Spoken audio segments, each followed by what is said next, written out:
Ustaz Khalid Jabi isano numéro lala nemin radio be question na important ka pose moroma nen kam hoje sigirin jam pour que a question pose a hanjabi sai bi numéro bena sumunna min kan wal hadafula min ben tabuluja question folo karamo Cheikh Ousmane Jabi to waka musuta fula sabanani adin kile tiyama matafo koni mamunsu dépense non ko kilin peti comme si chamanta ko c'est pas obligatoire et sono darasu jawandi lam majam musta ko infanto suratu nisai ayo min nataje kalamu sobuto fulla sabanani alta sila kalime tilino woto kili ayo ina firinya karmo Cheikh Ousmane Jabi tubaka shukran. إن الحمد لله نحمده ونستعينه ونستغفره ونعوذ بالله من شرور أنفسنا والسيئات أعمالنا من يهده الله فلا مضل له ومن يضلل فلا هادي له وأشهد أن لا إله إلا الله وحده لا شريك له وأشهد أن محمدا عبد الله ورسوله وصفيه من خلقه وخليله وحبيبه بلغ رسالة وأدى الأمانة ونصح الأمة وكشف الله عز وجل به الغمة وجاهد في الله حق جهاده حتى أتاه اليقين. اللهم صل على محمد وعلى آل محمد كما صليت على إبراهيم وعلى آل إبراهيم إنك حميد مجيد وبارك على محمد وعلى آل محمد كما باركت على إبراهيم وعلى آل إبراهيم إنك حميد مجيد. انت خيرات المسيلة خيرات المنبت المتلال المجنة الفردوس لما المكسر جهنم ومع المكسر كل نبوة بمجن إن خير كوت دنيانا الجمال ميستوسن يالين مسلمين فين كوت دنيانا الجمال مكسر مال متنقلا مال مستر الله جابولا المكونا من خير ولا دنيانا الجمال مكسر يسوى بما يقول الله تبارك وتعالى واعبد ربك حتى يأتيك اليقين. جنين بتهلا إلى كيسيون مفلو إن سي أوكاسيون بروفيتي ولا مو سنكرو كولاتي مغفلو رحمهم الله نسلفني مالو إترنس كرو وركلي بالتالا ترى لا يكفو التالا من سي خرجي خسي سنكرما الله كي لفون عليه الصلاة والسلام قال اللهم بلغنا رمضان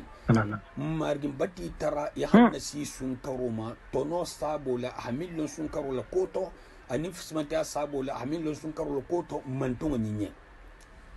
nin sunkaro botala mantonga nyimmo nyima folol se kar woro kele bel tala tarala habaru min ka sunkaro to faltala min sta tayye wolo hanyin tiliti islanta ala nyanti hakulonti hakukotolonti ila kul kenya may hasuto ala la hasyanti wol islanti kungati kar woro kono bel tala tarala fi se sunkaro sto kar woro ibel tala tarala fu sunkaro ya min ka to fose mutanoye ناكل التالا كو تبارك وتعالى كو واعبد ربك حتى يأتيك اليقين كي التالا بطو هنسا يا حسيمة منا دول ها آيون فنم فسر جهو كو هندن غنيا حسيمة ولجت نيدن غنيا تكو هفو كالتالا بيجي دن غنيا تكو المكي هاو بطو دابلا ولتاتا والنو هايو فسرو يا التالا بطو هندن غنيا حسيمة دن غنيا سيام دن غنيا كافرو لكافريا ما بالي سنة سياما mushriku wala shirku ma bali sonna sayama mu'mino wo sonna sayama donc bele dangale ata ma ko saya kerna har subo ni ha murota kamma asanyalo ta ko kiya fa ko to ulde danganyal musayati mu'min sikabla minto ki qal talaba han danganya ngasima subhanallah na hakilin isa lon nyadi lonnal ko kisa lon nyadi hafu kitel sunkaru ya min kam tata hafu ko mbata bo sunkaru to bo nya fulal be sunkaru to سيو فلال بي سنة فنانيا الله كلا عليه الصلاة والسلام ها بندي أكو سنة ناهي سنة كتي أسي ولا سنة كتولا أبي سي ولا سنة كتولا الحالة فلا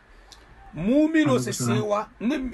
ميسيون مينتا التالا نلا هيدو مينتا التالا هفكون سسون كاتا فلا الحمد لله مبتا سون ين كومبليتنو أسي سيوا ولا مؤمنو سيوا فنغاتو هذا ما ديجي تابولا مونتي نكون كوهم كادومروكي nin kon ko hamta domro ke o ma tabolati bara me se wa ko batambo ame se wa ko ba ko sungo batada bonko bon ni mo ta sun karo fananto ya sun karo hata dallun fal antil mo an kon to tilbi sabo ya habe sun masha Allah ibota sun karo ento ikendo idun ta to kendo ibota to kendo idun tato I ha be sun biasmati fem mati ya bulu han ibutu sun karonto abebe ben di bulla mu'minu ise sewale ibe sewala munnajan ibe sewala nyinna la habkal taala tabaraka wa taala atal hanyi fismanti yakiye hila nun sun karo kono la hila bo sun karo kono imam problem sto han sun karo batal minna hila al taala tanto ya kanne ho lan ken mal taala al taala tabaraka wa taala ki al taala batu han sa ya hasimatu minna I al halu benyadi nin sun karo batala eske janin sun karo be sila kudol tram yesol ke ala kutalu to sun karo siri hilalo sun karo botala to ya hatale itren abara yima dol damta sun karo to sadaqato suto nafilo to ba be mo dol fananye ko suto nafilo nyimbe sun karo dorne nin tarawiho si tambe ma ko tarawiho non ta suto nafilo asoke sun karo ta nin sun karo botala antakele butu nsafu nyogo nya alla kila alayhi salatu wassalam na shabako kan nen man fen ka fo arkan tan din killing ma sun karo tan sun kartana to bar arkan tan din killing ni arkan killing hakoton tonu dolle arkan tan din killing ati munna asa suratul baqara karan arkan killing to don so karanno ila arkan tan din killing to mo gonti yemi so karno fal tala hala afsmanta kaminya alla kila alayhi salatu wassalam sun karo fananto asa arkan tan din killing ne karan bari asende fana sali bara tele arkan tan din kilinga be kendin ala arkan kilinga be kendin to la arkan tan din kilinga hari hatra ala kila fon alayhi salatu wasalam be baro simple le maja akoto ala lo kunto ajangati ala ma fa hafsati ala ko be hafsati ita manyi sotono nin sun karo sita sun karo mu bundalati fi sadun tubo bundala fi sadun fanda sago bundala fi sa bara kuto la kanyimato fi sa company ala kaina altala tema fi sa kanunti ala kaina altala tema fi si ilo ila jonyala ini altala tema sun karo molata amanna ko ni ana te hadun jonyato na bota ya habo jonyato sun karo tot nin sun karo na te dun ta jonyato ta fa sun karo le kata mo nyimati nin sun karo bota la kartan nin fulal sun karo mu karkil ne te kartan nin fulen kolla kartan nin kilindo mo hatar fa ala ta sa sun karo ni sun karo batali hibo altala la jonyala ni tarfa kartan nin kilin to kon la du e kele nyadi donc ibata altala me la jonyante alla kila alayhi salatu wasallam ko innamal amal bil khawatim ko baro bala bangala bulla baro bala bangala na hidi ay se mume hasan bi kon tan konon take ibal tala batula tilikilna tu tay hasi altala ma ni yakashiru ko ke la baro sam bi kon tan konon ta be ke jeto almun kisalla ban ko jogama ikana kawa ko ba kumba ta barani make ila baranyi ma hataman to fura na bala bangala ya abayla baranyi ma di mo kilma ko fasar janna stola ni mer janna songo sotono be altala sa hinna mo la hilado ala janna kolla at waqti kinu mo fanto mo man ka hifan le yuhuba hibulu be fan la comme mer janna stono no altala hiya mar min e bo kelele e comme hiya mar al nyamina ar janna soto sile kana fu kumbe baro min kel kumbe ar janna stolola o kana tibulu ya hafu kumbe baro be kel altala la batu fase dinya male halar janna indi ma gratuit anta dili ma ko ba ki habaro in kai bari da baro sabo wa abadili mawla ni habaro dabula ila baro sabo fen wo fen ni be kudo stola e be sabo la magala altala hanna lon sabo ni lula dunya kono ja e me fen sto fi habo sabo do le sabo do kata nyawona fi habo sabo do la awa hanna lon wo fanan na bato kenya to na hakile nin sun karo sita arkantan nin fula e be ma ko shafo ni watro tarawihul ibn mako trawiho shafoni watrol ibn mako sutolo shafoni watrol nyinse nyake dolma kon arkan tangsali kon nata shafoni watrolaka me arkan tangay mu shafolet arkan fula shafolam arkan nan shafolam arkan woro shafolam arkan sagi shafolam arkan tan shafolam arkan tan fula shafolam shafo ko to fula ya min sel fula wolton ko shafo ya min sel kili wolton ko 8 shafo double 8 wo mu kilingelati donc ni ha fula sali ni ha fula doron sali na ta 8 sali ba shafoni 8 sali ni ha nani sali na ta 8 ina ta kilin sali ba shafoni 8 sali ni ha woro sali shafoni 8 kunti je butu ni ke ngai salte idan ta jamminna ni idan ta fula nin kilin ma ni ta nani ni kilin ma ni na ta woro nin kilin ma ni idan ta sagi nin kilin ma ni ta tan nin kilin ma o be to no ko shafoni 8 kutanti ba butu bar sutana filo no jani ba sara la folo rawati bo milu be salo koma ya shafo ta dama sanfota arkan fula jani be suba o salla rawatubo arkan la position folo lenti arkan fula jani be salfana salla o bata kanani arkan fula ni ko salfana salla o bata ka woro arkan fulani kurata fitro sala bata ke saggi arkan fulani kurata safo salla o bata ke ko metan ibe nyimbola kon lal fulesena qiyam lilike ni min lafta ya qiyam lilike ila safo kola iba kala al hadu inaka inta fula de hafu kom be qiyam lilike la faida na qiyam lili donc tunga ke nga min kan ke safo kola donc har mon o salbutu nga qiyam lilike de non ibe rawati bo bola kon lale ninga kidan almum ben sawama moho nin sunkaro botala ya kan hidoro khoto ibe sunkaro to tuma minna kilin seno kel yen fula sabanani tanti bar sunkaro ta kola ameke nonya wol joti ya kan abaro fon la sia ninga kola saha akenya ma ya kan abaro sia sunkaro kola le ha tu isa bara sama minke isa bara ibara ninga minke sunkaro to ni se sama sto o meke no sunkaro tanoto brato wat kilin fananto sunkaro senal dolma de imar jannasto o dol sasto sunkaro kolal de ikani fanga labula ko ba ko sunkaro tagata sunkaro marigo biga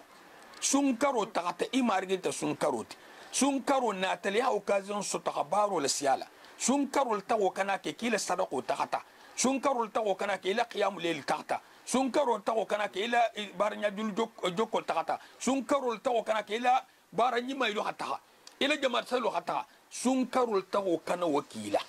ida talki hal talabatu ha si alama amman fo ko han sunkaro haban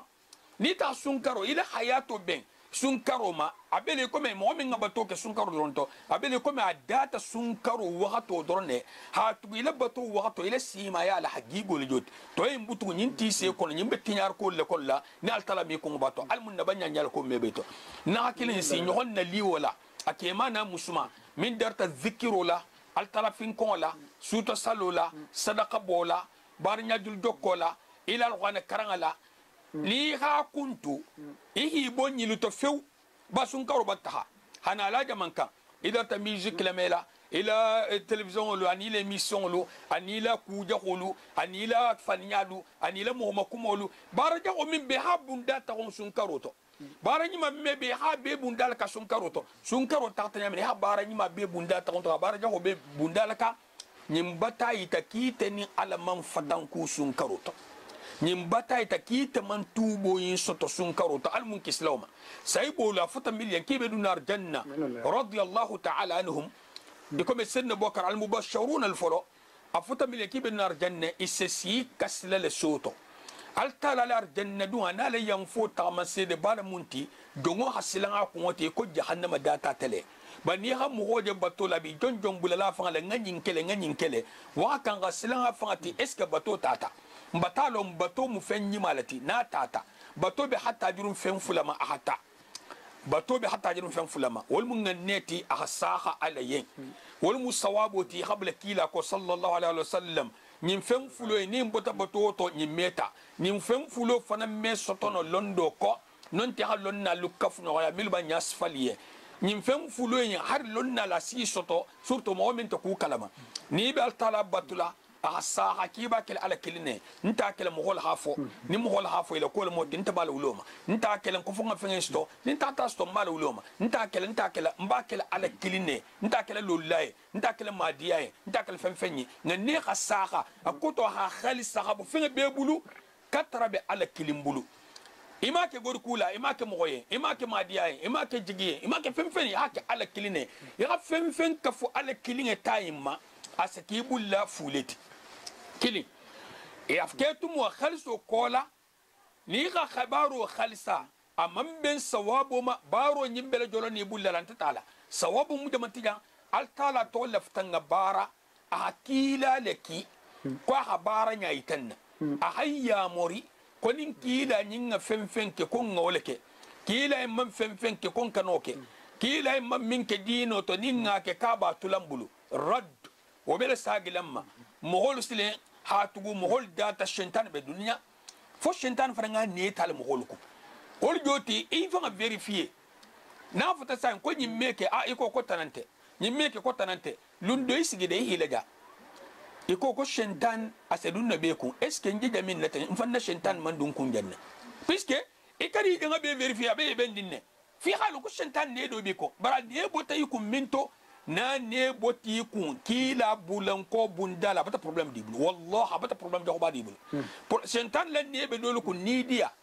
abe dolu kun asano kele dolu mingeti abe dolu kun fania abe dolu kun benita ala kuto hasia banna boti kun ko kila bulan ko baliya hakuku tal kenya yambunda wala wallahi bata ni da ko ba ta kun hatugo ajeni te amita tusilo kan ya hatu tinyaro kela ajite bo kan silo kan hile dum wala hana ke kibe silo kan wol jote min be silo kan silo kuto on kat kan o mo yisadu baddo in fa himbo silo kan ta ilibla to na sokuta algama ta ko sita almula ban kunyuma dilam bi malum kisa shintan ma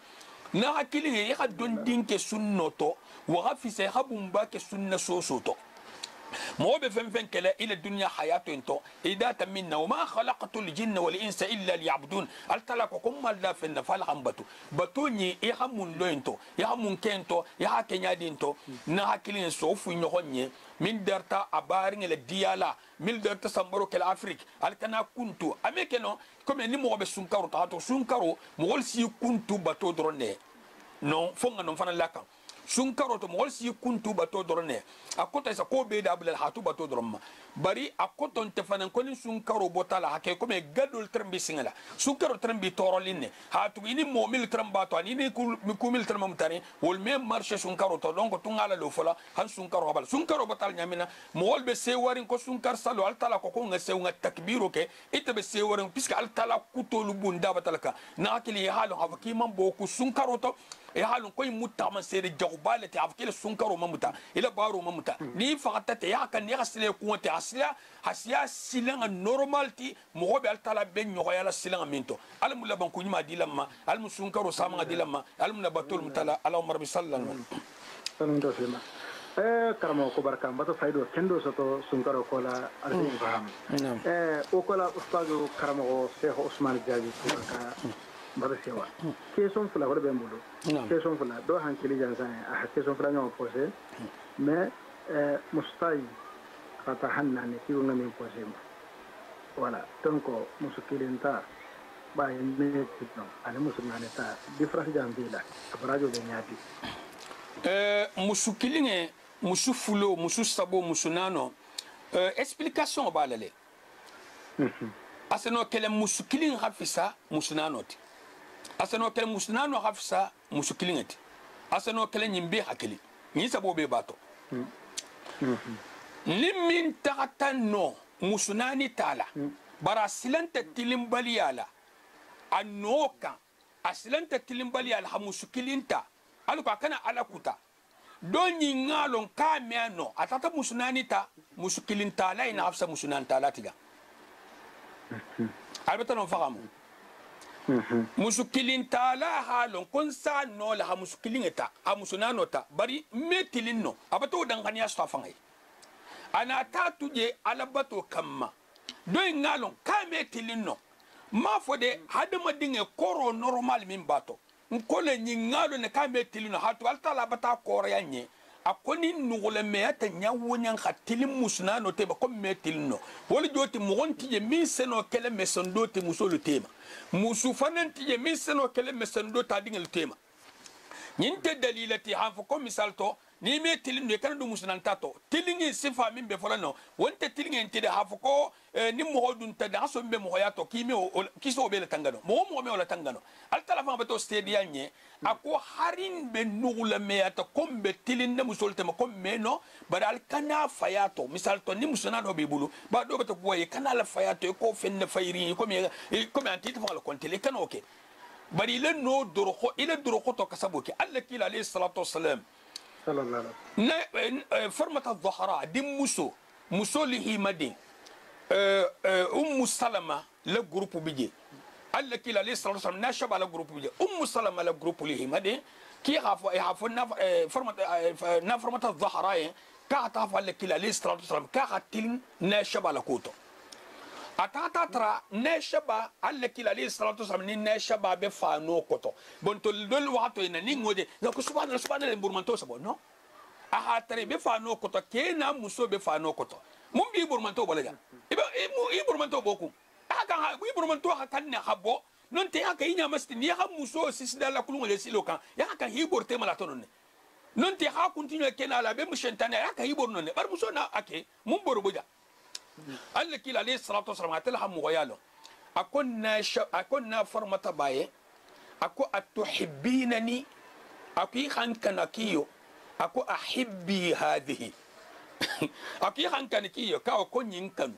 na formata ta kila akon mo tente kila kan yin ko to butugu sallallahu alaihi wasallam Allah kila haluna alayhi salatu wasalam ka tefate akoto asufo babul bara sondome be alalabul ibata mo nani je itel hibe nyini inyilin tumo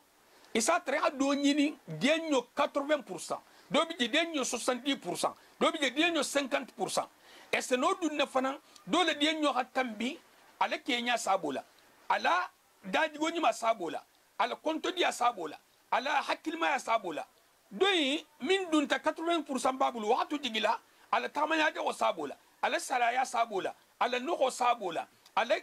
aninge sabola ani sivalu bon silen min ta diye yenyinu to etele mogoya mo de mambije min safo nyin daji go hanyinti ake hanyingati a hakilo habungati ko be mada ete se nyin tuje wahadi ete yusoye mi ne hayda la hinan ni hay va ni na ta mission ta me fen kato ya na ki bo blo place ko tilinga le jote mun tilim bija tilin sama de bija hadu madi man sono alla ki al talabul tabaraka wa taala kom me tilino harin nugla me ta tilinga nyawonya bari kon kanala bulaw moy kanala be ko me antenne kontila i kanala be ko me antile kontila comme ça ni musu kilin mo ho hano ko ni ngam musu fulota ite fanga batalo etaboto ki me musu fula marano ime musunan saba marano ime musunan marano nsajele mo dolla musu saba bibulu musunan bibulu ibe musu kiline bulu ise kar woro kar sage kar konon ta kar tankije do il font asano stalafu sanga iman sije ni ta le fanga ta ni make puisque tente ni musunani bibulu musunano embe mu kar kilin netina alla ben kasabo manalti sate kilinna non te logo ko alla ben kasabo ma non te tilifula alla ben kasabo ma alla te tilikili alla ben tato nyamin ni do na tilikili si ta hala turu dandangala jangol ko hala turu dandangala amam fo de obligé ko ni tata muso minya ko fo ko hatta bina tema bari hatta ni hatale hala turu dandangala mo ho kenya sila nalje puisque fente futote kafuno yaroti keni muso tema mi se forcer mo faringe yaka domo siga kota diata nyawonya ka ha domo wa guwo yenya mina non te ha domo beto guma siga mo faringe kota ka ha domo wo domo hadi wo bulu yaka mo ya fo muso ye ta ke man te ke minku non te ta muso man te muso minku non ta la konta e wolo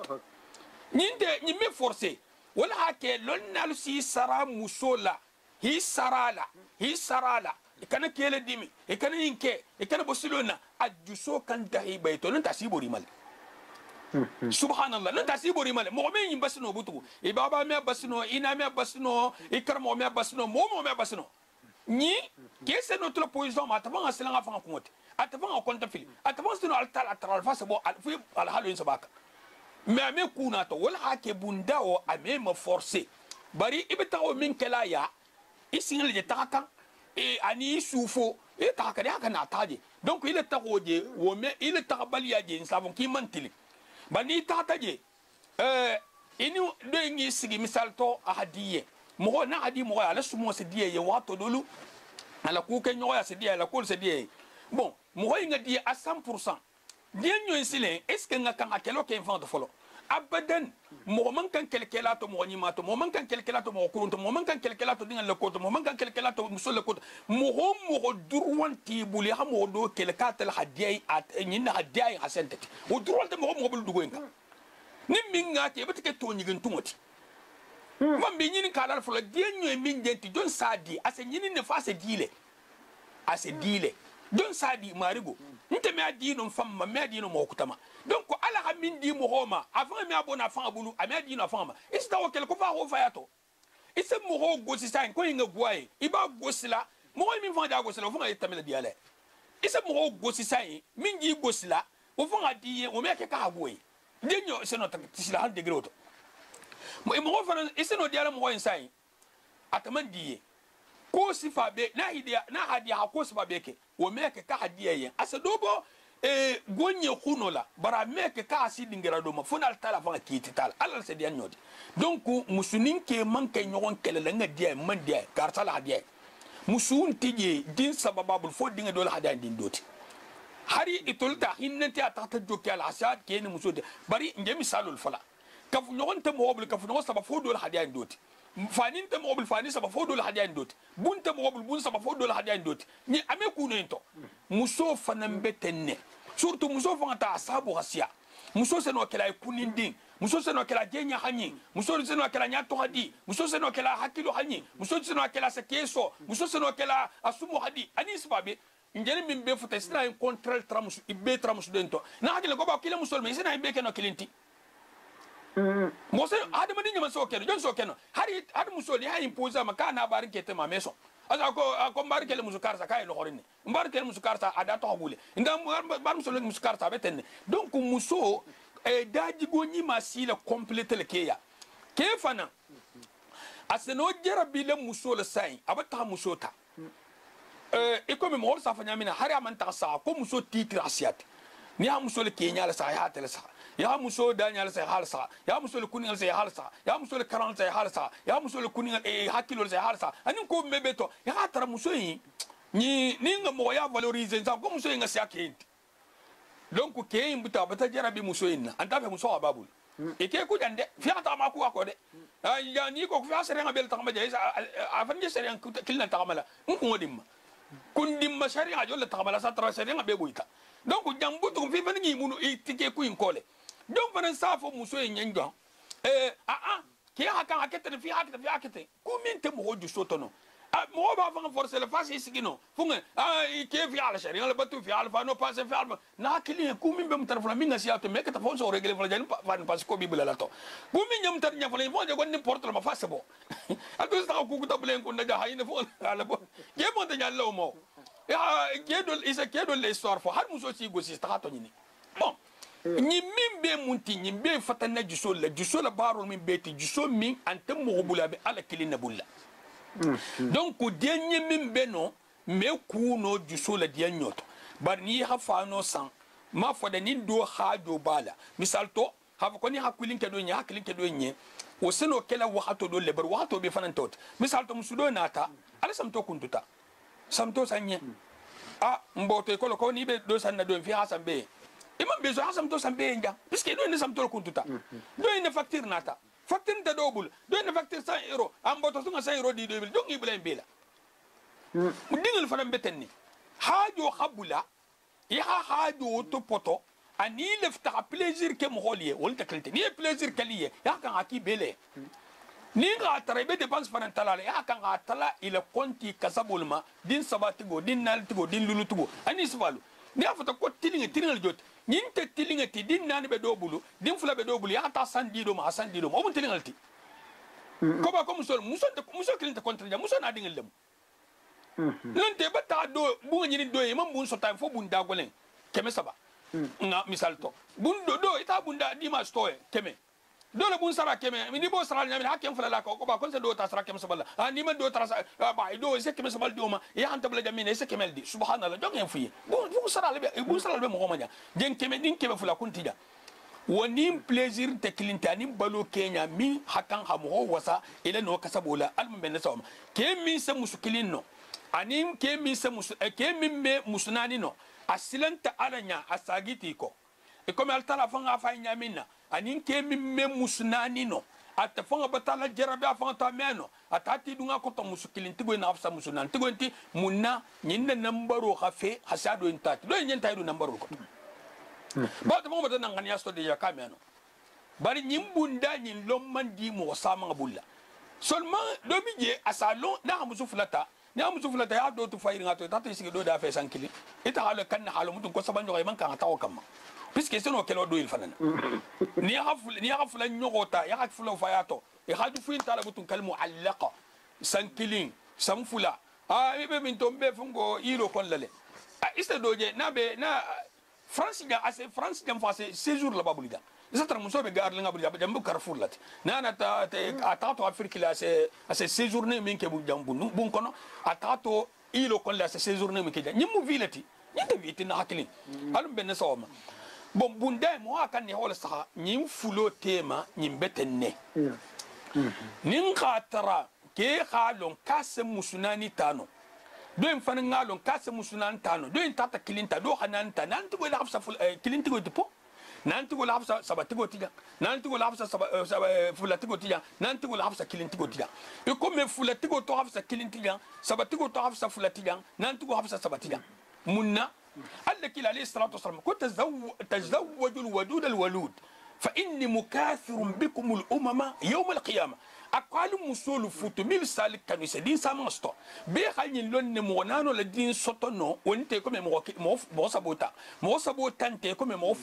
موفلوتا انتي كومي موكلينتا دونكو ما فنو دي حفكم بيدون نديتا تو مثال تو مسكيلم بيجي اسنو لا مسنان دين ستولا باروم كا اكسبشنال لت انت كوما لوما بني مونانو يهيل مويا كينيا بيتو تال مويا كينيا نورمال تو monano le dinga la asia mo sabo dinga la asia asa mo flo dinga la asia mo kili dinga ti alla kila li salatu wasallam abati to suki hata sayban tije ngam sayban tije musklim meme mbulu musufla meme mbulu senna ali hamusu kono tala sekolla radiyallahu ta'ala no saybolu inila musoyil fanam bela sia satara dom musol bibulla emi aban kontela bari nyintenti kuit wala minke ko fi franga ke tekku na a'immatu dol fana sotale comme ibn taymiya rahimahullah ama musufutu bar lon nal ko do musul la tramba bulu ama musufutu ibn l'imam an-nawawi ama musufutu he manin ka ken trambe shughlari dinol ila kum wal saade trambe shughlari manton la de mal dinol ko adu ila shughlo manton faranna to no jele bar est ce que itala shughlo ke to nyale est ce que itala shughlo ke to nyale est ce que karsal shughlo ke to nyale aman ken o kilindi nin kha tarafana muso imbatafo muso ke sano do in fanan sano do in ngake baranyima do in manwoke baranyima donc baranyima in toje kasabola min ngake kasabola wata be siala kasabola la misal to harafu tan kum man ton dim musolo mo kili din ke fula dim musu woro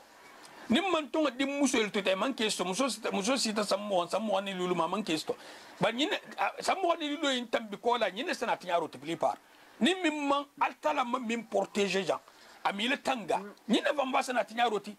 bon ba nan hatara musube mustana be kelato kela kitanya wonya woseno la ha satisfait amay bulano ku kurungoto mboto jang fonga jamma bambanne ate wakati kilinga fananto insafo min jene mo fulo tala fu nyonna mo minga musnano ta halon kameno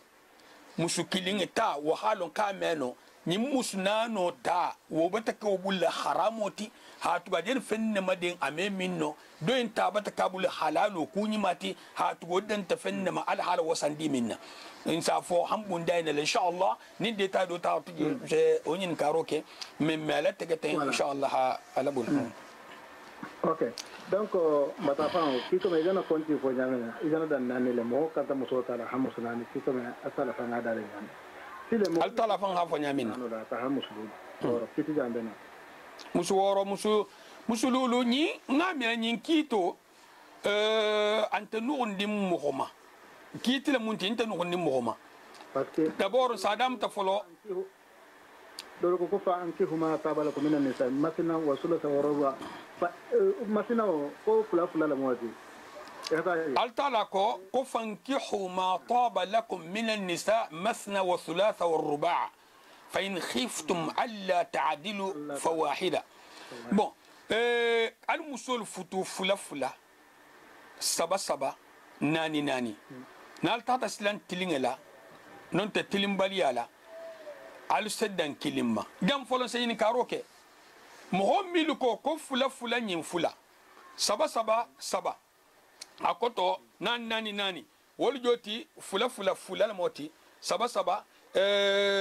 subhanallah saba ho dubul ta hale nyoka musu tanni ko kodi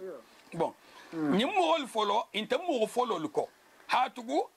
kitabo digita mo mimma anala man tongolo anala saybolo nyim mo hol hajo nta mo holla ni hajo man tara mo hol nyinula ime kitabo in fahamuno itin ta arab kan ma lonna luko koni kito digita arab kan to mo folo la hakito nyim fahamu arab kan to al halaminka arab kan isono kan koto kutala bola minnin koto killing folo onte kilinti koto fulan nyugo me saha to folo be saha lato est ce que alberta fahamu ngene kulu le régime alien mo folo kulu digita arab kan to asano koto intala asano koto do intala asano do fanan tala bar mo folo lu saybolu alla kila alayhi salatu wasallam saybol ni salafolu wala koto folo nyinne le saha koto fulan nyugo a control le moti mo la banga nata arab kan kenya ma comme ko kulo felenti arab kan fasari ha kito le bot ale kito me saha no kito folo le sahari na arab ke alwanu jita mo miluma nene ba me mo to ko masna musufula ثلاثة سبع مسوس سبع كنت يهو كفوفلوما ربع يهو نانو فنان كفدوما سبحان الله دون غني فو مغفول تو دليل مينتو ابن كثير كونو با فو قرطبي كونو فو بغوي كونو دون تفسيرنا تنتبع القرآن كلهم انت من سيغنون كم القرآن فصل فني كما اريد ومكنو نتنا تنغا فصل فني دوينا تفسر فني على كان القرآن فسروا ايضا مينتو القرآن فسروا نال تنغوني معتزل ني شيع ني موصفا بيدون تاتو ولا هي لكل لدوناتو هل ترى حال تنغيبول نافتا نكو بيها فسريتا على حرب لبنتو بيبول مول بدنا منتو مسنان لفتا سالين توغوتون تيجي سالين توغوتو مسكوتو لمو سالين توغوتو هادوناكم مسو لمو مادام ميسي لدو مسوكم خلوتو والمفتو سيتوتي mboto ni selin togotol ma ala futo city etema o fana atra musu sabal babu lede ala ana selin togotol ke musnan yoti non to fula babu ha ke sama yoti non to kilma babu ke fula yoti bar selin togotol tije mo medum musukumma autorisation kili misile du musukumma ke ba do sortalunda halon na maninka akate bata ke moya musul te dunga kumma est-ce que woseno dunna kito ngono akiyo akoni hake to hobi fan kon kenti ni ko ko kele muti ko kententi mboto alla kila alayhi salatu wasallam kuma khala rajul bi imra'atin illa kana shaytan thalithahuma akoni ke to hobatikum kom boto isadunne kuma bar madama ke to hobikum nyim faranto no ko muso aman kankela bani muso fulan dun take kuma khalwatu batabay nim musufula dun take ku ma khalwatu batabay nin ke fula fanan bije khalwatu batabay mo ho hakkan ne i hakkiltu dino bunda oluku musunal le fotiye musululu manfo hinnanti antato musululu manfo musuworo surtout woro donc fengo fenata mto koma sharia dalil fusilentala mithqala dharratin fana mi sai taaf ko musululu hakkan hata o de le fu inti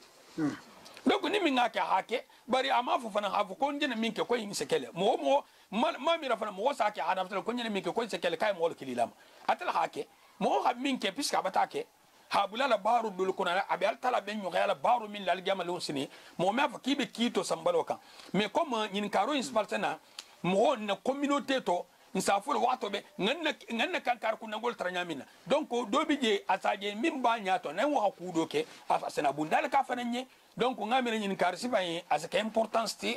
importanti mo sifa uliye halu ngafuko mo be min kele min binya mo min be mo nya ke ba ya to i wulu ba ya to aketa fenti wo koton te kona ha min ke ki fana so kele akoton te kona ha min ke ki fana so kele al mbene som Inch'Allah, alhamdulillah. Donc, question Sabanyaho, même bien, dans la rapprochée, qui comme tout le monde doit jouer l'auto ou bien sous ou bien quoi. Ou bien, et tata, et goro soto, faira, pour quand même manger, ou goro le silence. Parce que, quand il tata ou la bara, goro tata jidi, et tata kunyama toto. Parce que c'est barajo soto. الله كلا صلى الله عليه وسلم إن الله طيب لا يقبل إلا طيبا على ممن سنيما التي على ممن سنو التي أمي فن متفو فن سنو الصدقة نيها غودو سوتو حراموتو أمي كنو صدقوتي فن نقرنجلي نيمبت نياسفا نين حديثوتو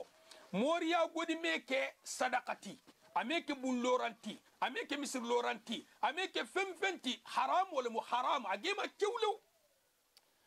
ni min mo man nukhima alafti la algama problème la aggravé là nam Ousmane akade kiko me bon dingira mba kanede ça fait kiko me vata godo tawaga ha hata halo ha ça fait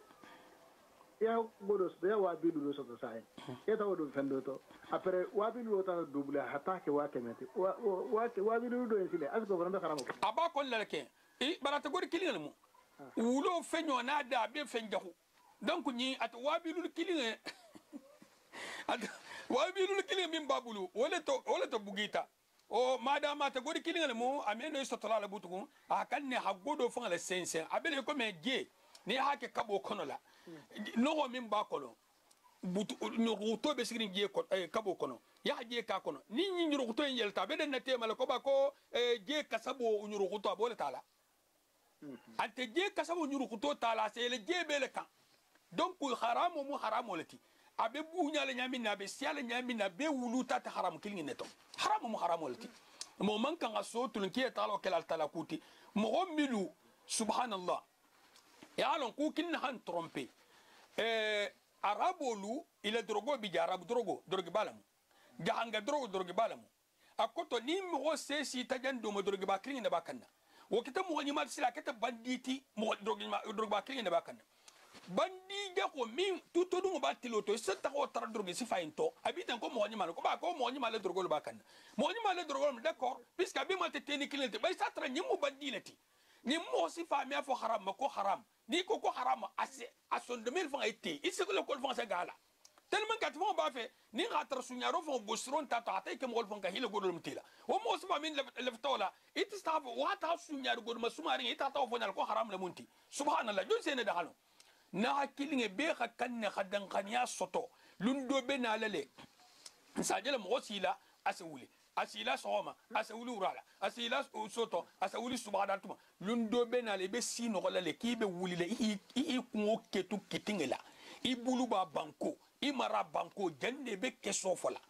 nyinda hata nyimanda imam fem min karangake adon din ti bulu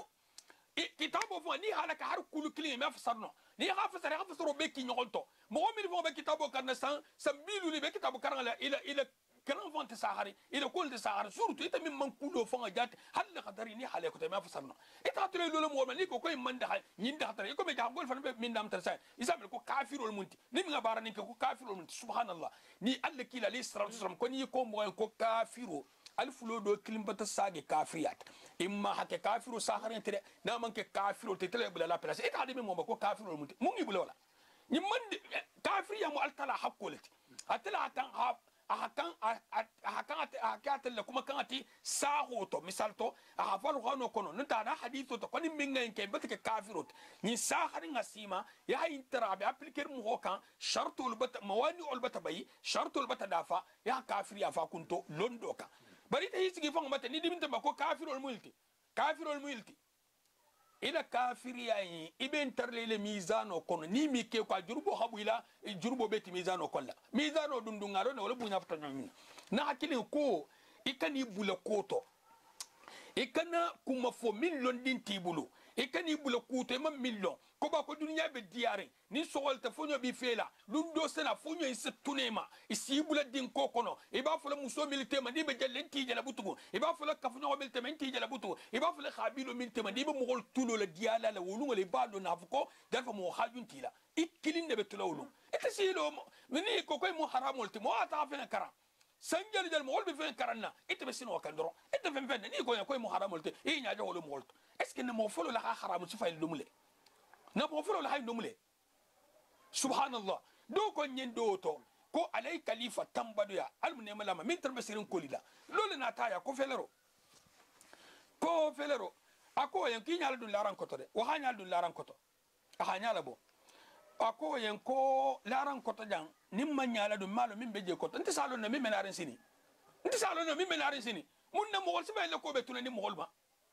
mun ngake mo sibe le ko betuna ni mo holba mo hol bata sentar bata tugu mo hol to fem kinyari na fitna ta bularin to fo haramu min bata ka halalu ke haramot ni na ta fenti min be kitabo ko kele lalu meba isike fatinga luje nin kelo fanga site hatune asadun alayya wa fil hurub nu'ama isaja hatibu la jatoti sain nin kelo sita sogonto kida bi matune na kili mu ke yasaba no munti mo la ta mo ko kalta la ko e ita ilo ma to lo ne karlo bla subhanallah al ben sawma nam matano fa donc fania fo nam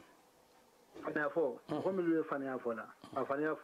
fo numbe fania fo la ma fania fo numba ko to fania be dangerline kuma asa fania to asigo fana ngasia yalo fania do bi ha fotentu domurin takoma mo tromperin takoma mo jamfan tato inte mo ketuli nyonna inte mo bul fenam talala fania simple le moti mibini ala tema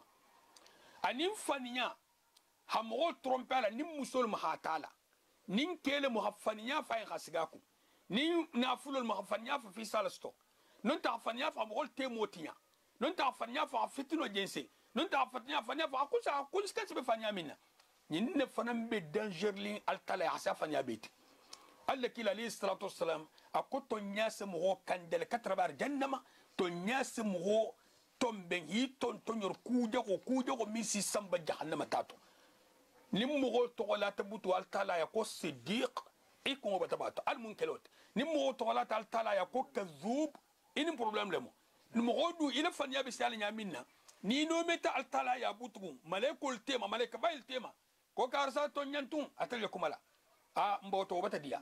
bari hafo mo ni ital ko fata malaikul tema ko kazub no te kazab asa tarita bat it fananta ibata to ko tasto oni dugo ma to on teklin tide na hakilin fanya amman di fanya mandi hari bulisa fanya mandi hari bulisa fanya mandi hari bulisa trompe fanya la subwai sako mo nyima altara man fanya kanu malaikul man fanya kanu annabi mol man fanya kanu saybul man fanya kanu mo nyima man fanya kanu mo kurungol makanu mo nyima makanu bandi ni ha fanya fa si bunne bandi chefa ni hay no ma bunne sote ban fanya fu nyoni donc fanya me marché no fento surtout wandi feng do moto mo min fana fanya fa la ko fanya man ni ñin mu tawonti abunda lati mo wonti je min sa fanya fa la ko fana bari ata wata kilin ton safu ñoxonni fanya asele megenne asele megem mu xoleto fanya asele megenne asele megem mu xoleto dini do le santongo kan chaque fois na ko do fala asa fa ko asa kuma do fa min te sawabati asa dini nga trompena asa fa dini kuntundi amanku sa kuma fon to gela asa dini nga trompena lunda ha sa fa dini nga dini ko dini ha nya tulur ngato ko fa fola akoto fanya fola olgeti bata mento sila bon alasa dini nga fanya ko to nga bula fanya man diay puisque be min fola wonte dini ngelu ali i hakili tuiku ile megento ni be fanya foli dini nga tinyar fenfenke na fanya kilin fuye e ko girimbo la tuba kun na hasiati nyaro to embeti non te se dini ngel megen fanya la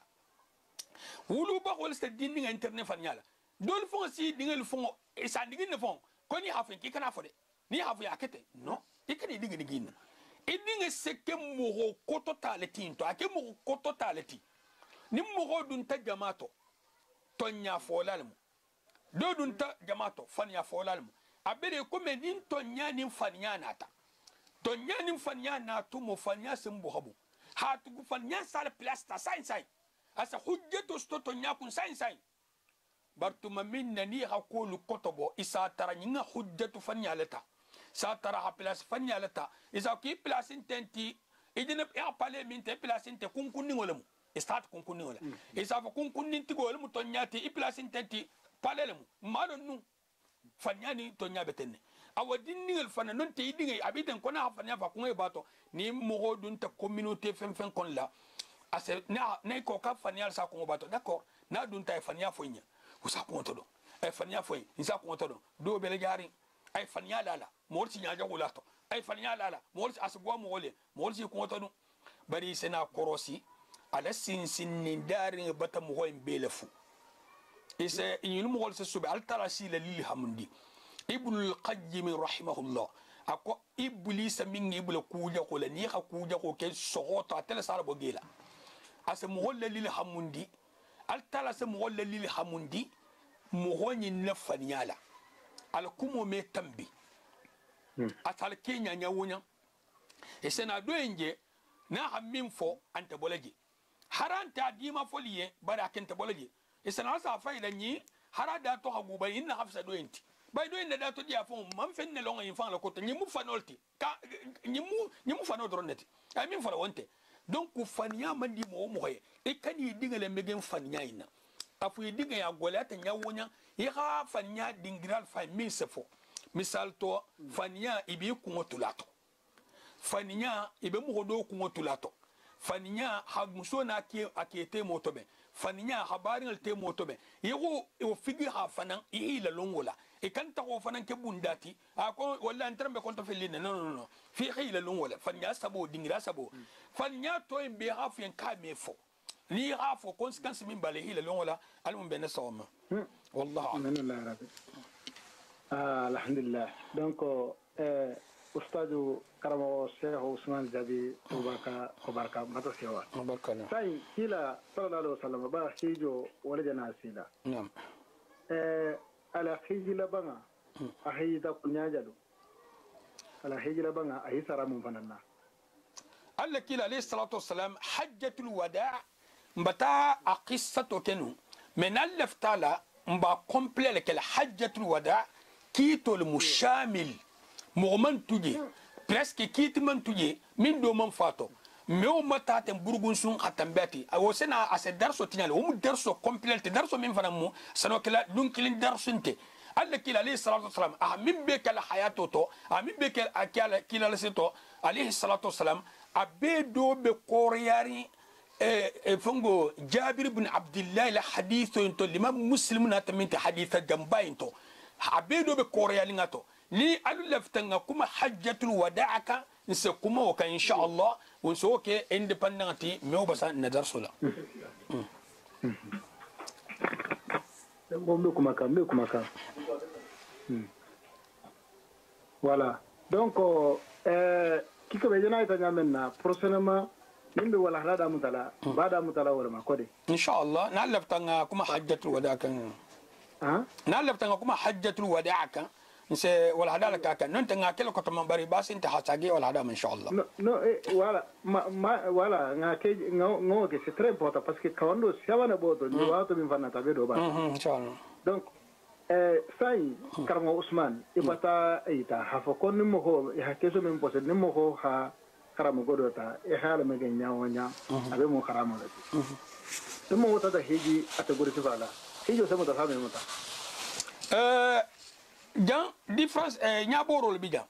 ya ha godo ta hadi muhoma mi le godo en Kenya fusilon haramule mun to fungol ma hala ina ta mo wotara hatar sigine ya godo da makata hijole ina hijo mutala le insha Allah ni mo ta haram godo la makka hijola lonna dol ko hijo bata ba kunna barbarajin tay bar hijo farla yalu bata ba kunna bar bundai ni mo bundalati nga fatron hijo presque na fantala bay d'abord janabe haram godo ni inti safu moy janabe haram godo intala hijo nta kunna wajibiti na man feresto liman istata'a ilayhi sabila amo feresto donc nana tafo ko a feresto bar haram godo mu ninga hijo ba kunna hijo de mon ba kunna hijo man tamba kunna puisque ni ferante moy hijinti kunna est ce que ba famuri lonna miluko koni aha hijo ke haram godo la hijo mamuta bar hijo kin bata bakuna ko to barajin tay bar hijo kin bata bakuna ninga ke son poser hijo bata bakuna haram godo la janabe hijla haram godo la fen tabulu wotu moto hijin ta kunna hiji de mambuta kunna puisque hijin ta kunna déjà jani haram godo minal haram na haram godo na hijin ta kunna ba ferenta madama ferenta mo hijin ti kunna munga ke sala be haram godo tala ina la makka ko hijo bata bakunna dan ngafu mo wole haram godo me marché hiji man boy kuna hijinti hijo bima Ahmad ibn Hanbal hol fo rahimahullah ndi tata tel tamaji ako ka ha me bakunna hijo mamuta hijo bama munna parce que hiji 30 ma déjà janabi haram godo intala hatta ko min sano amam fo ki hata hano haram godo la haram godo jana ina la hiji 30 kunna haram godo la na wo me hijo wajibe ma hatu haram godo man foki a hijola o be hijol wajibi donc ni min tata hiji haram godo la alon kola bulu hijo mesaha bari hadi min mamalon hijo wala hijo sahala le hatu go malon etel jene du itala butu misal to ata godo ta do bulu hanadi doma abar hada madin hajage jahuki inya le problème hata godo ta min conséquence ba makonondi hanadi baradin tay ngato foto ndi amin bayi dunya ko wo fananti go na duwate baba wallahi ina han ta makka wasal na hakili hal min bi makonondi wandi godo ina ko tal gamal usini mun bara sifati mamunti mo golbe sulu tulni sela na hakili nge alnga fu nyokonye hadde madin fu nyon tunanti me manyi mutum Ustaz ko kafiro la godolo ko kafiro la godolo est-ce que ita fangalo ne fala altala ni muslimo sahar ngal muti puisque ni muslimo mo me ke muslimo me ake muwahidoti ila qinatu qasaha mbedu muslima dunya kono bari mu hake mu'mino ta altala ya ba mu'mino bar janal ko est-ce que hal ni muslimo von sahar ngal muti von altala ya muslimo min ala muslimi abeda fari misal to ni algamalu sini ni me muslimo le kono kafiro lente puisque kafiro biji misilimo kafiro biji bar to man misilimo kafiro lo mais al jamal al talaba boli nyogonto ay se sali as sun bari satra kafiro le ndol molo ni xasson do met ñaari sifa ngem mu xola be sitringala e kana la kula mais fu ila ilaykum al talal hila kulo al talal do ngal muyti bar silan e kunwati est ce que kiti do na tele kiti saharin koni min nin kafiro ben tay habul fi ngadomu al yahudu mu kafiro to fo misilmo ñin karo al yahudu kafiro fo musulman al yahudu kafiro jira kitabu dun ke lamidi subhanallah jang limmi ma fo qalo al yahudu mukafiro lati isek bon insafo mawani o c'est-à-dire ya kitolo ya shartolo mu'min ngolo na ko al yahudu te kafirti kafaran se kafiriya jambe dangerli ha ad nasara mukafiro lati altara ko kafiru lemu kitab yangol mi to doron neti to dol moti le journal le moti ila aqidatu kafiru lemu journal mu kitab yangayanti ahlul kitab ke nizur mo man son kila ma sallallahu alaihi wasallam ison tan be mo be muslim fo kafiru ni mo mi son tan be mo be ma kila na kola nya ko alayhi salatu wasalam no te kila na kola barkam aman son kila ma man son onoma kafirun fo muslimun kafiro le donc kafirun le e ba man son kila ma al yahudi do be min son ta kila ma an nasara do be min son ta kila ma habo mil tubi ta kola do be kafirun leti bon an al yahudul trambe balu kam madina kono nin kila alayhi salatu wasalam nin saybul fitran ta balu kan yin karo edra balu kadi est-ce que ne batame ko saybo batte kal yahudo do ka habul fi on ta ko kafiro le no donc mun nasile ol min ngani tata mun na hakito lo ol mo ke tabana ay kele do ka mun al yahudo trambol ko sedna umar al yahudo bulu kulu ana benta kal do du ngabulu comme bata fongo na fulum telle betake ko al do du ngabulla jizya to trambelari kan puisque il a condition de tenir ici musulman jamano kan musulman soldat le bi protéger la et bien sûr musulman la sécurité le kuto et musulman la bara fa le dum kan fi kha sagallu sara shuaka forcente de ni lefte c'est bon ba ni bi sigili iya bara sagallo lempo akuto empo sara kan jaw ba c'est officiel itolia bon tolia wor mo officiel normalti hatugu itolu min kala intol sebol terme min kali itolu te fem ke kan imi bula ji hadle mi ba fem bari bi bel protéger kan ni le limba ni a gardien ta abi protéger la fi asral bon baro beina ta ya ni la kafir ni la halu kan yahudu mukafirult to la halu kun nasara mukafirult to la halu kun majuse mukafirult non kilim ma me ki battay ken nasara do kan ko kafirun ko ngabul fi ngadum al yahudu do kan kafirun ngabul fi ngadum manke mu ngi tablola surtout ya boya hanadoya har mushirku la man de kan ke talabul fi on nofe ni bola fole be fangal tala hayle soka haytirin kafiro la jihado kon na ta jihado la ni ko ta jihad la sile abul fi sa ta wa hatole jihad la li sa jihad la lu bul fi ta ila tubo kola ita man tubo nyinina har atra ta saha ita man tubo nyinina ita na tal rabul fi e man la fi adu muslimata kan muslimata adu muslimata ila fta hal godo lu bawji fola ita lafta wala mun se ite keno mo sbanti na kilin mo kan ifan nyamane ne mo hayin fu ya bati nyamane sen na li la kuma min be frin na jaman saka ko sen na li ko ko mo man tubi hanki hanga aman saka fusin tege fusin man saka to Allah voilà kiksome jan kanata grafenga sile suratu maidati nasara la kanata grafenga kiksome ndiga mono men kante siambi pas teke salidella aspect ino ko ki ba spec ahadi betege de dorda donc kanata grafenga النصارى الحمين كنتجه النصارى الحمين كنتجه اليهود الكتاب ينقول حمين كنتجه من بلا كتاب ينقى صفوتو أوصلوا مله وصلوا نيادي en condition ni halo kito bijel ni halo ni malo ibe jaman min kante durwan tibulu ya hasubudomo misilma bidan ate wala hasiya kitab yango bidan ita mar min kannetege ibe nyin karo kelle eta min nyin bli pandi dun ta boucherilla te babol be jaminna ni kan kita mu kurwayan nete kurwayan ko ton tente ko min sadu moro kan wonte de kurwaye toliya nyini be imbe ko to ina dirin catholique lemu non te yahudo mu donc kurwayan na joti toliya donc kurwaye min jenti nen khatra kurwayan mi yamal catholique lemu ti kitab yango mi ti asatra ya ha manyini ka kan ne trinya farma puisque asano kere kitab yango ya ba kitab yango ba gaga kan bara kan ne tigala jaminna atel lebiji imano min ba kan ne tigala ji alsen kan ne tiganya di ni ko ki man wululon e kana sayima ni ta telefon go le kana do muje bay telefon go lo ni sa subo kan sokole isa kan sokole altana ko ko ta'amuhum hillul lakum akila domo adakata li ala hadum ila domo mujamanti ya min kan netege ila dino silula ba milji ila subul faqala la bangina nyunu ma kan netege ila dino silula isa faqala hamaguma non ta kan sokole ila dino silante ni ma kanne tege la dino silola abele comme ni misil mo tata jifota abadumula misil mo sadumula boto fan sadumula est ce que misil mo lo domo le mu jifoti ni misil mo hafinga bun anyi so bun sa ma bismillah fo condition mi da mo le ke anyi so bun ni so fatate anata dum est ce que misil mo domo le munti adomo dozide bon misil mo domo mu demanti domo officiel le fatagan ala khamin autorisé en casa domuno wol joti ni subol mu na ha kannatege ni système mu ni sa hol ni kannatege na ha kannatege ha bismillah fo wol mala domo tiga na man ta nyinke atata domu nyin tala domu te hara ha domu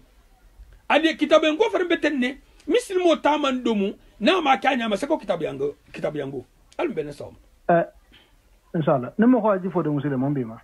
jurubo le bima jurubo da ngasele mo ala la hawdan nke ngalo jurubo le bima hatu be tal soso a degré mu jamanti seno kele le soso ro kenyam mbanta badum lele ano non te fero ba ya badum ka anim ferente minni fero be naksir ngabul haramansi adomo degré ma nyiluta be fe yari asamu goti fero ba ya gafa nyawonya non tolu fare ay bundo la samullo la tabala godol tamala fa ta ja gafa ke bulukulu ta do lamta nyim mo wasiba be danger le asa do enti mo men numi baraka ko se dingira asko wada gatale aman daga mo khabara dingira to altal haja min kharamu altal ha khose kharam ni ha khose do mod ni khose do mod daga tiyen sammine sino barraje bana do mo man daga ye iman kan barraje altal ko ta'awan ala al birri wa taqwa wa la ta'awan ala al ithmi wal udwan akali nyon dema ima dolo agaga dula agagala bimba mimba bola mimba madulla mimba sanna mimba tombenna mim ay tarbo mo tan abe dankari nyimbe mami nyimbe mandolomi mais simplement kabra hi basangala donc nar tala ko nyim fen wo fen na gago haramta fen wo fen na songo haramta agago bata haram fen wo fen na do mo haramta agago fan bata haram donc na futa ko dolo bata haramu ina ta dolo di tama a carton ka bata ko me bare insa gaga no bata haram ya ma hagaga ya kan amunke ya kan abele bonni halabo mo kana fang mun fangala khose subo fana betenne donc ni te tata bara khose dingirato altara ko khose mu haramolti yonten ta dum le baba dum ya ha to kuntu ku ha to ben ku ha la carton kono ko ata de ka dum ran tul medum bari ta dum akotol joti altara ko ki kana dum ito ko do en ka dum ok donc ta bara dingira to min data mo o me da hano mo e bon ni ko mo en san ka bara drogo to men la sa bara ji ha ame bara de ni ko mo en ka ni tara je go suro fa na mo ah voilà donc madama on bara no o haram tale dolo fanan tabete khosa subo fanan tabete e kana ko fani mo la conséquence ke minna mo la min ke danger ti nyon te met fanan ko ke danger ti e kana son wala ake toujours ya isobal wallah mo mil be bara kam fanan sal wato si tara ki ko me nso wuli déjà sa tara suba ho mansi awa poso wato 8h asa saloke o dun kito be nyadi nim mo mi si la hansel wato atambi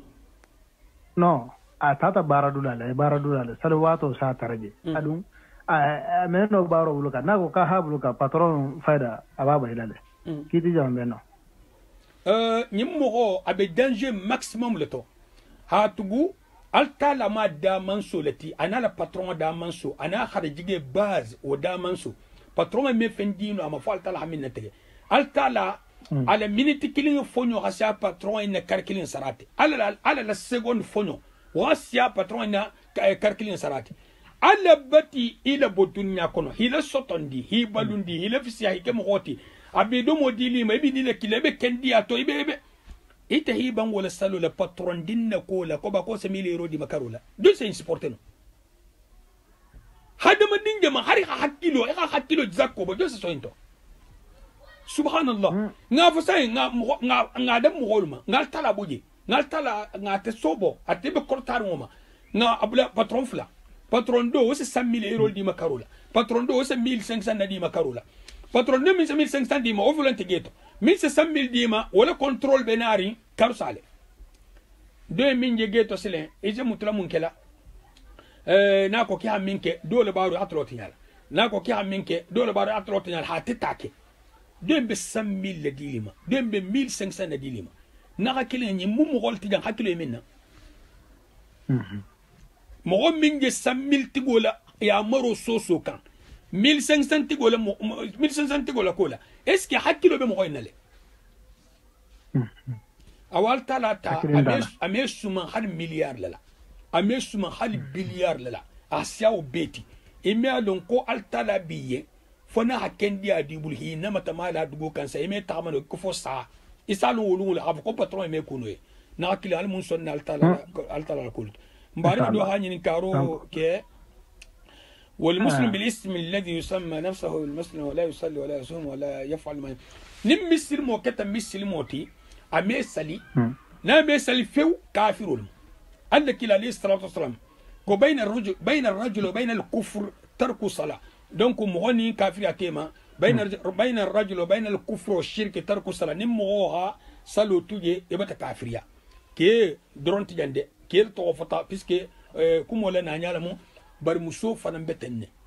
ita muho mislimo ime sali le mume hari man salo da kari kafiru le muite bani mi sado sal hado tuje jang me kafir ale le okun altala bol kito le kamalla al gamal musin ban san kay danger maximum to ni keta mislimiya te togola ime mislimiya baro ke anta lasta min al muslimin ni keta mislimiya te togola mislimiya baranti mislimiya baro le togola to mislimiya fem tije togo be minna fo baro dole togo la tala ni ko mo insane fani buntun ni min betamel he ka sani to nyantu vele ya to nya togo le la ko bar fani buntun ala baro to est ce que c'est ça non na ni ko mo fani nyala fani yanta la kumo ala kumo be to nya fo fani ya mi setene ne mo bulla ila dunya na soto bar kumo be to nya ya na fani ya le ko me ça non ya to fole le mo ko me sa no ni mfana ni amumini ya fole le mo ko ya mislimi ya fole le mo ko me sa donc awa question dernière question même bijan ko isafamu ko munafa ya monde يقوم به الايمان بالله وملائكته منافق والمهم من سي كولن كنما atanoba jusoto jamfa kama mo jamfa kama munanga sitala tumado sana o detail mo min se kudo len ken ma wotanol ba soto e comme Abdullah ibn Ubay ibn Salul min balon ta bundala ha muslimi ya len ken ma kafir ya le ben ko ninga bul ni na ta fan ya ku len ken ma wotanol bi kono ajahu mangato itabe kontila munafiqul ti kasabola ni a kafir ya malmu kafirul mu na ala kuta malmu ala kuta munafiq ya malmu ikome bidanga bije mukaffira bidanga bije wo mu altala kuto simple bidanga do bije wo wala kafir yale bidanga do bije wo mu altala kuto simple te comme altala kuto be nyamina bari bidanga fanam shirko comme non am ko shirko beto dogma asiya kabira to beto bumbabati shirko beto dogma asiya kabira to beto bumbabati donc bari insafu sai ko mo ha fento akono ha contraire lebo bara sano kele sai mo ni mo hol hakafu mo kurun lem aba fi ha ko buibulu non ta ku do nu ko ma min nu ko ma wala hanyi muslimi ay hasa lan ken mod ha contraire lan ken maye ni manka munafiqtiya ni keta ku ni ma kela ta hatugu ajena kulen ko ni min mun ko tatiga ni jena bara munafiqul baro labal munafiqin tent wallah donc Karama Ousmane na wala da wata be ne atala so da question ne be bulla ha posé ni wala da do bi bulu sono men la kan pour que ha confirmer so men procès ne atala so ta kila la khijo akete na anin kawon ba min ba ton bada mutalwal inshallah mo min be juma salo tulaji alla kila alayhi salatu wassalam ko lim min juma sabatuje tawunte yaka ni min juma sabatuje atala seno ison do me ta unna wotu mo tole butugo itulo se goleya na keta ko na futa ko haramu ibba na futa ko halal imakati ni kha ala batoje isa annakari ni kha ala futoje dorgi me changer de sata ele fugula babi kunna ele dorgi babi kanna ele to sibe bi ko bi bulla isba be da fari wo me have ko mo hol from hol changer de iston de me wol be changer la dorgi ben ni tata rabolia isa tra ye ne wo bete bar poro isi tala misro filenta da kuta be gagarol jamet abedu misro ko ni amanka wallahi fenta bul subhanallah ji son de mene barla son de me woli be barla ni son de me tinya ta butu atinyata duma salibaliya tawunti aka se son de me le tinya gam butu halalan tije haramun tije ni ko fana kibe insiste la fola tigo yesi go info bari ni le gota mo so fanya wala ay so boy wala hafsa al bene sawma duma salo mo man kan atuji baro ye ya kan na hafila patron ya hafu ko juma kilinge wotumbulla ni surtout ni ko ta bochele ka juma kilinge tubul surtout ni baro mi vont no remplacer le no ala katafo alse jumo soto mo kana son jumo ha ya fo jumo le se ko mo man kay so ala ku wala ben sawm insha Allah toujours alhamdulillah rabbil alamin bon comme qui sont donné na takoto mamman ila saha do haji ni karo ke janin be sira jamma comme mumbe halalo ni haramo tema ani mumbe mutashabihato ti halalo wobe londine alla kila alayhi salatu wasallam yom matawaja alla kila alayhi salatu wasallam ko al halal bayyin wal haram bayyin halalo be londine haramo be londine altala ko nyim akon nyim mandaha alla kila alayhi salatu wasallam ko mandaha lonna lu sey lan kina bal kitabo be kon la haram nyim mandaha halalante ni halalul mu mogonel ma fa ko haramul mu dalilan tala ba dobi tema mutashabihatul maut nin lonna na ta za ko he ki ke ku imma ila dino kata ihi sudi fangala amefu ko halalul mu amefu ko haramul mu bon ala sutiya kumoto halala ya la jan wala kasutu haramiyati bari ala silenga iyen ikan tabula haramu ta sabula wala franga sutu ala hanyi ye isa walon alile kuma matima la tujele mutashabihatu lejut ame fo ama ko haram hatugal tala ma ko haram bari am hatar mu sabala ataiti haramu lakan misalu bel juste e comme mo mimba sila bakan turti bakan abe tamala tranquille gang nambarante mo ko koja nyim mo gole bo silo kanya kay bulal fossé kono o man sonia anim mo min ibata traitoire ningela fossé be da kitingela mirin tana tema na sin pour je tade kan dron non te kuro do bota sin ko tay bulal din ko kono مغول تامو جان نيم مثال بele كوم مغو من متشابهات متشابه ولا بارو انين تعمل ان بارو ابي مولكلي مي افو جان كو سيلانت دي سيلولم بني كو جان كو بروغوس اتابل لا حرام ولا كو مسيبوت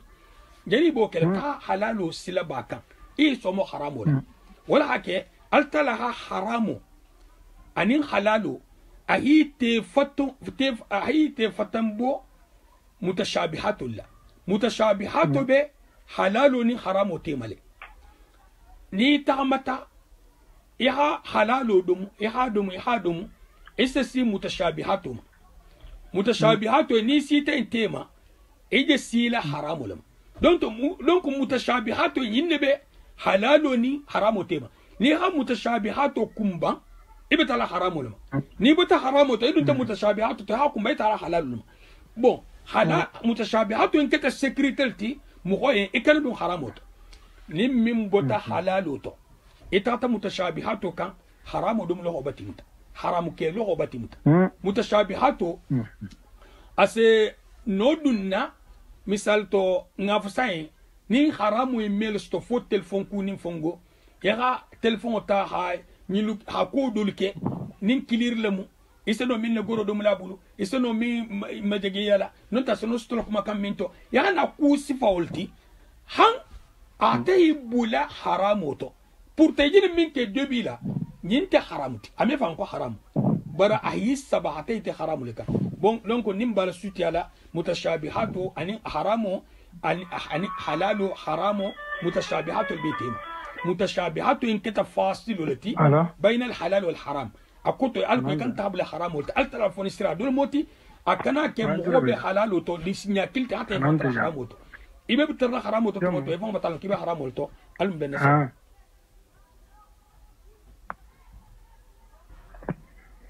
كيسو من فضلك يا شيخ هل عندك إله هل عندك إله ما هو فهمت ما تقول سفيرو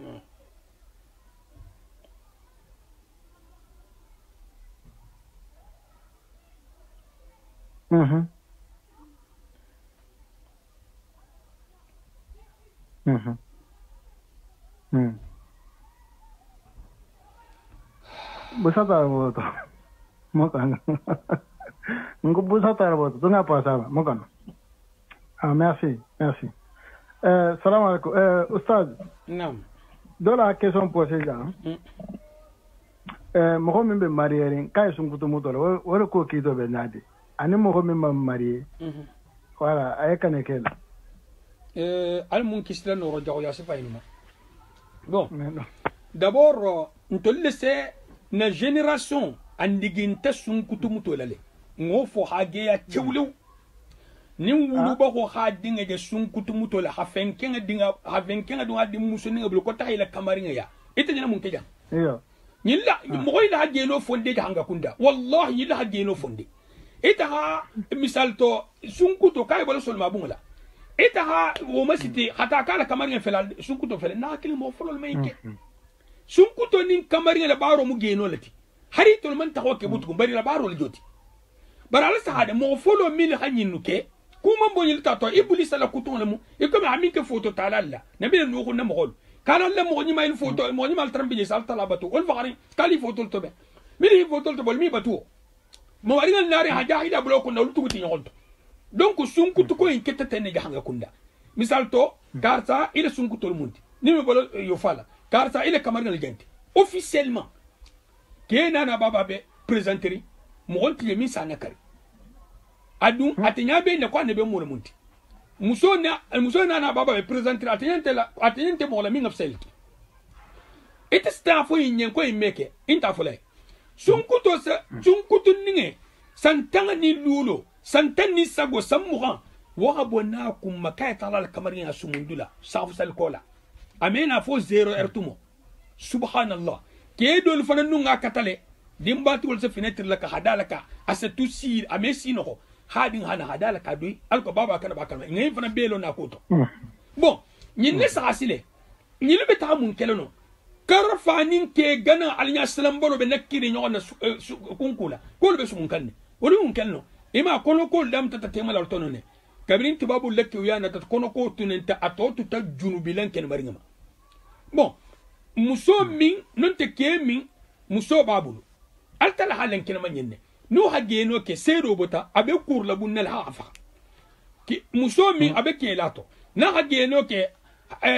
sero bota ma abe kur la bunnal hafa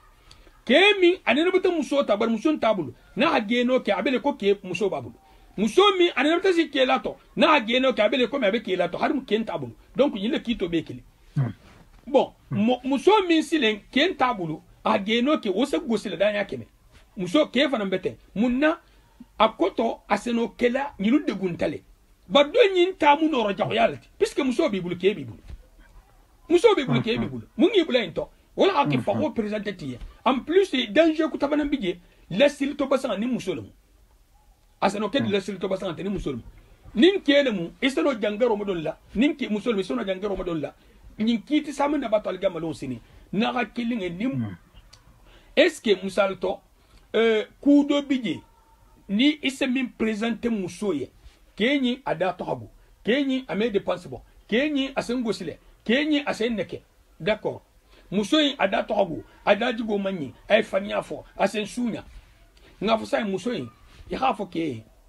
ko muso yi so ay tulte sinyakili ani so ani wandi ke khana ay hadum bu wala habe min kele ko ke habo jaman so ne atibi ine dum me baka na halon habo ko kilim fo kilin na hake adu même so mbula na ne bata stala asi wakal tultero la fana tama kurata atama kurata yo la nasna ko nyi ngabulla bara kentena sonda do kem isa fem fel la ke nyin kan abe wakalin muso khanyin la kan al ko kukuru nyen ken kanake